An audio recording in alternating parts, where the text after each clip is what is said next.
Bet tagad par sporta aktualitātēm. Latvija un tieši Jelgava var lepoties ar to, ka šeit ir notikuši gan pasaules, gan Eiropas čempionāti staihokejā. Tie, kas vēl nezina, staihokejs ir tas pats hokejs, tikai to spēlē cilvēki ar kustību traucējumiem, kā arī roku kāju amputācijām un roku kāju problēmām pēc traumām gan sportā, gan sadzīvē. Māja sākumā notikušais Eiropas čempionāts noslēdzās ar Latvijas uzvaru.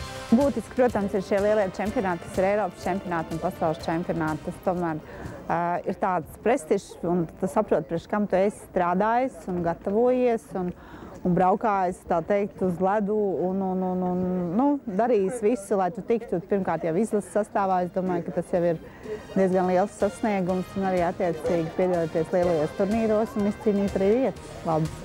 Cik sarežģīti ir spēlēt staihhokeju? Ir sportisti, kas tiešām paši cīnās un viņi grib kaut ko tikt un kaut ko sasniegt, un viņi iegūst savus līdzekļus. Viņi domā, kā tikt uz treniņiem, iet pie pašvaldībām, sadarbojās noteikti ar pašvaldībām. Es zinu, ka Jelgavas pašvaldība ļoti atbalsta vispār cilvēku invaliditātes sportu. Un ir tādi. Un otra kategorija ir tādi, kas it kā kaut ko gribētu, bet tajā pašā laikā viņi sēž mājās un ņaud, es jau labprāt, bet man nav naudas benzīnam, ja es netieku autobusā. Vajag tikai gribēt. Vienkāršāk izsakoties, nepieciešams izdarīt nedaudz vairāk par to, ko tu dari ikdienā, un tālāk jau būs vieglāk.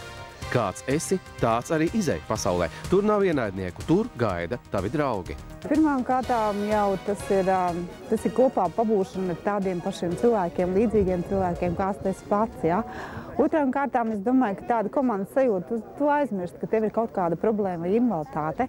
Ir ļoti daudz gadījumu, kad staihhokejs cilvēkiem ir atgriezis ticību dzīvei, devis iespēju sasniegt mērķus.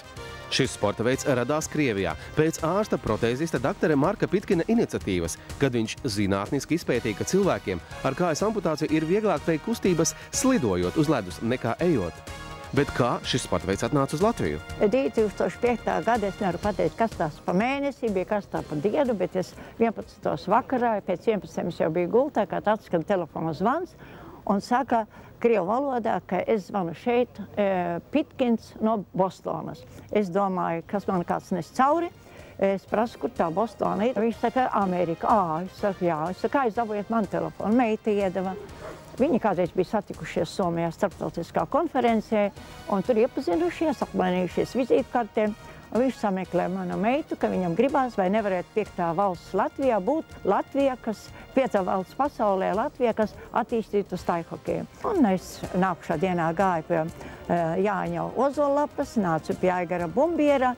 Es teicu, zēni, vai jūs negribiet būt 5. Latvijā? Es vispār gribētu ar to lepoties, kad šis, var teikt, darbs ir uzticēts Jelgavas leduskalei, un jau 6. gadu mēs to darām, un cik varam, cik mums spēki ir, mēs arī palīdzam. Šie zēni jau ir, var teikt, kā mūsu pašpuikas, jo visi hokejisti, kas šeit trenējās, viņi visi ir pazīstami. Latvijas staihhokejs attīstījās neticami ātri. Uzreiz drīzumā pēc tā liktenīgā zvana izveidojās Latvijas staihhokeja federācija, tad komanda, un 2006. gadā Jelgavā notika pasaules čempionāts staihhokejā. Mūsu vīri ir aizgājuši līdz Eiropas vicečempionu titulam un pasaules čempionāta bronzas medaļām, kas tika izcīnīts ASV 2008. gadā.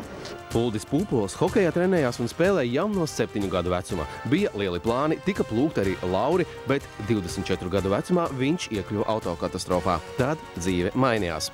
Kādu laiku bija pauze sporta dzīvē, bet tad viņu uzaicināja spēlēt staihhokeju. Un lūk, Eiropas čempionātā zelts. Es nebiju sasniedzis kādus mērķus, arī tādus gandarījumu prieku, savā, teiksim, dzīvē, ko es varēju kā profesionāls sportists, Un, teiksim, šos sapņus es esmu piepildījis šeit, un tas ir tas prieks, tas nepiepildītais prieks.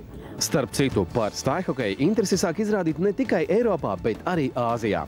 Tā kā šis sporta veids tikai tā pa īstam tagad sāk uzņemt apgriezienus, un jauni spēlētāji tam būs vajadzīgi arvien vairāk un vairāk. Tas ir ļoti nepieciešams mums, kā federācija. Savādāk mūsu sporta veids kā suga nevarēs izdzīvot. Un tāpēc noteikti mēs uzrunājam, mēs gribam arī varbūt uzrunāt vēl vairāk visā Latvijā cilvēkus. Jo Latvija un citām valstīm ir viens kopīgs un skaists mērķis, lai staihhokeju kā sporta veidu iekļautu Paralimpiādē 2014. gadā Sočos.